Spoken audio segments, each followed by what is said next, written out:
इस वीडियो में हम रिव्यू कर रहे हैं एक एंटीबायोटिक का जिसका नाम है फेरोपिनम सोडियम टैबलेट्स। ठीक है, जिस तरह पीनम की क्लास से बिलोंग करने वाली मेडिसिन हैं उसमें एक फेरोपिनम भी आती है। शायद आपने इसका ज़्यादातर नाम नहीं सुना होगा। ये अक्सर यूं ही नहीं मिलती कि आप फार्मेसी पे जाके ले लेते हो। असल में डॉक्टर जब प्रेस्क्राइब करते हैं तभी ये मेडिसिन आपको मिलती है। आई फेरो के नाम से टैबलेट्स आती हैं, 300 मिलीग्राम इसकी डोज होती है और ये सन फार्मा की प्रोडक्ट है। अच्छा देखें, मैंने ज़िक्र किया ये एंटीबायोटिक है। एंटीबायोटिक्स में से ये बैक्टीरिया को मारने वाली एंटीबैक्टीरियल ड्रग है।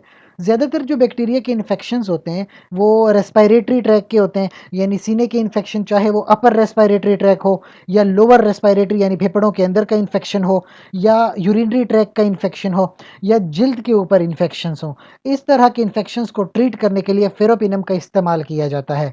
कुछ लोगों की शिकायत भी होती है कि इस मेडिसिन को इस्तेमाल करने से उनके सर में दर्द हो रहा है, मतली सी हो रही है, उल्टियाँ आती हैं और स्टमक में पेन होता है। पर मोस्ट कॉमन मैं आपको बताऊँ डायरिया हो जाता है। कोई भी एंटीबायोटिक आप लेंगे ना, ये एंटीबायोटिक की एक ख़ासियत है कि उसकी वजह से डायरिया होता है। उसकी वजह ये होती है कि हमारे जो मैदा है या जो हमारी आंतें होती हैं, उसके अंदर कुछ ऐसे बैक्टीरिया होते हैं जो हमें फ़ायदा पहुँचाते हैं, हमारे फ़ायदे के लिए होते हैं। जैसे एक बैक्टीरिया का नाम लूँ, क्लोस्ट्रीडियम डिफिसाइल।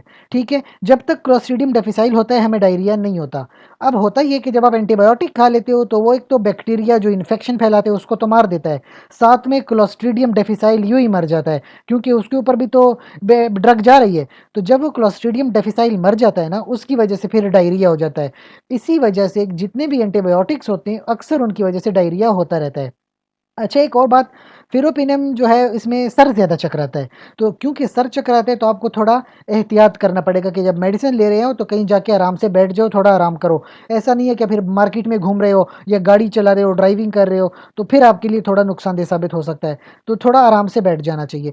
इसके अलावा ये बात का ख़्याल रखें कि अगर आपको कोई गुर्दों का मसला है, आपको लिवर का मसला है, तो पहले डॉक्टर को ये बात आपने लाज़मी बतानी है। अगर आपको एलर्जी है, तो एलर्जी की कंडीशन में इस मेडिसिन का इस्तेमाल नहीं करना और डॉक्टर को लाज़मी बताना है कि आपको इस तरह की प्रॉब्लम्स हैं। आखिर में बात करूँगा प्रेगनेंसी के हवाले से कि प्रेगनेंसी में कभी भी कोई मेडिसिन खुद से इस्तेमाल नहीं करते, बल्कि अपने गायनेकोलॉजिस्ट से मशवरा करें और कोई भी मेडिसिन गायनेकोलॉजिस्ट के मशवरे के मुताबिक इस्तेमाल करें। इसके अलावा अगर आपको एंटीबायोटिक्स के बारे में कोई भी इन्फॉर्मेशन चाहिए तो आप कमेंट सेक्शन में पूछ सकते हैं। साथ ही आपसे गुजारिश है कि इस चैनल को लाइक करें, कमेंट करें, शेयर करें और सब्सक्राइब करें।